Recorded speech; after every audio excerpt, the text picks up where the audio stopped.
பேராசிரியர் திராவிட முன்னேற்ற கழகம்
டாக்டர் கலைஞர் அவர்களின் 102வது பிறந்த நாளை முன்னிட்டு மாநகர திராவிட முன்னேற்ற கழகத்தின் சார்பில் ஏற்பாடு செய்யப்பட்டிருக்கக்கூடிய தலைவர் கலைஞர் அவர்களுக்கு கிருஷ்ணகிரி மேற்கு மாவட்ட கழக செயலாளர் அவர்கள்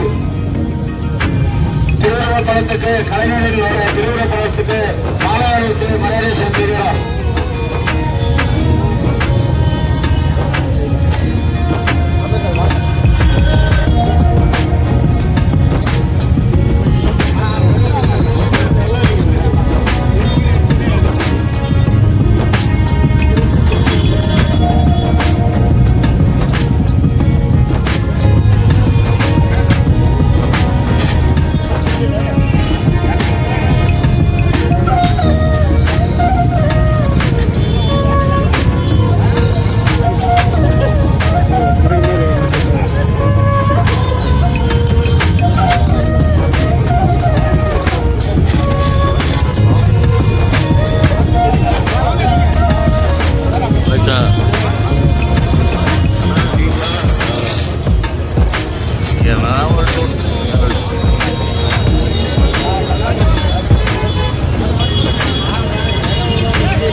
கழகத்தினுடைய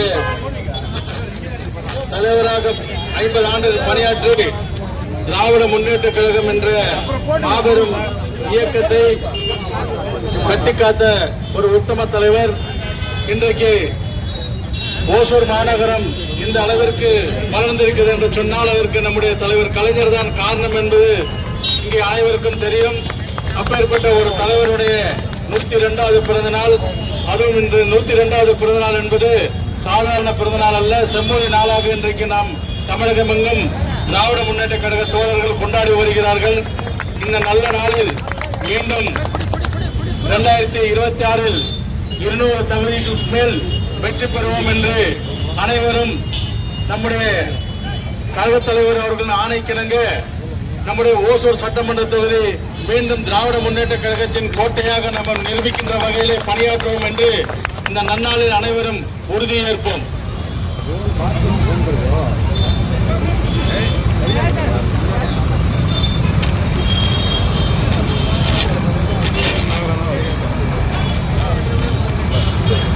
நன்றி, வணக்கம். அடுத்ததாக நம்முடைய மாவட்ட கழக செயலாளர் அவர்கள் பேசுமாறு கூற இருக்கின்றேன். நம்மளை எல்லாம் ஆளாக்கிய முத்தமிழர் தலைவர் கலைஞர் அவர்களின் 102வது பிறந்த நாளை முன்னிட்டு கிருஷ்ணகிரி மேற்கு மாவட்டத்தில் கிட்டத்தட்ட 600 இடங்களுக்கு மேலாக இன்று தலைவர் அவர்கள் பிறந்த நாளை செம்மொழி நாளாக சிறப்பாக கொண்டாடி கொண்டு வருகிறோம். அதனை ஒட்டி மாநகர கழகத்தின் சார்பாக ஓசூரில் நம்முடைய கலைஞர் அவர்களுக்கு மாலை அணிவித்து மரியாதை செலுத்தி இனிப்புகள் வழங்கக்கூடிய நிகழ்ச்சி ஏற்பாடு செய்யப்பட்டுள்ளது. நின்ற தேர்தலில் எல்லாம் வென்று காட்டிய ஒரு மாபெரும் தலைவர் யார் என்று சொன்னால் நம்முடைய தலைவர் கலைஞர் அவர்கள் தான். திராவிட முன்னேற்ற கழகத்தினுடைய தலைவராக 50 ஆண்டுகளுக்கு மேலாக பணியாற்றி 5 முறை தமிழகத்தினுடைய முதலமைச்சராக பொறுப்பேற்று பட்டி தொட்டி எல்லாம் ஏழை எளிய மக்கள் உலகின்ற வகையில் அனைத்து திட்டங்களை கொண்டு வந்து இந்த நாட்டுக்கு பெருமை சேர்த்தவர் நம்முடைய முத்தமிழர் தலைவர் கலைஞர் என்பதால் இன்று அவருடைய பிறந்த நாள் மாவட்டத்தில் முழுவதும் சிறப்பாக செம்மொழி நாளாக கொண்டாடி கொண்டிருக்கிறோம் என்பதை இந்த நேரத்தில் தெரிவித்து வருங்காலத்தில் கண்டிப்பாக 2026லும் 7வது முறையாக திராவிட முன்னேற்ற கழகம் மீண்டும் ஆட்சி கட்டில அமரும் என்பதை இந்த நேரத்தில் உறுதி எடுத்து நம்முடைய மாண்புமிகு தமிழகத்தினுடைய முதலமைச்சர் கழக தலைவர் அவர்கள் 2வது முறையாக தமிழகத்தினுடைய முதலமைச்சராக பொறுப்பேற்று இந்த நாட்டுக்கும் இந்த மொழிக்கும் பல நன்மைகள் சேர்க்கும் வகையில் அவருடைய காலம் வரும் என்பதை இந்த நேரத்தில் உறுதிமொழி ஏற்று இந்த நிகழ்ச்சியிலே கலந்து கொண்ட அத்தனை பேருக்கும் மாநகர செயலாளர் உள்ளிட்ட அத்தனை பேருக்கும் மாவட்ட கழகத்தின் சார்பாக வாழ்த்துக்களையும் பாராட்டுகளையும் தெரிவித்து நிறைவு செய்கிறேன். நன்றி, வணக்கம்.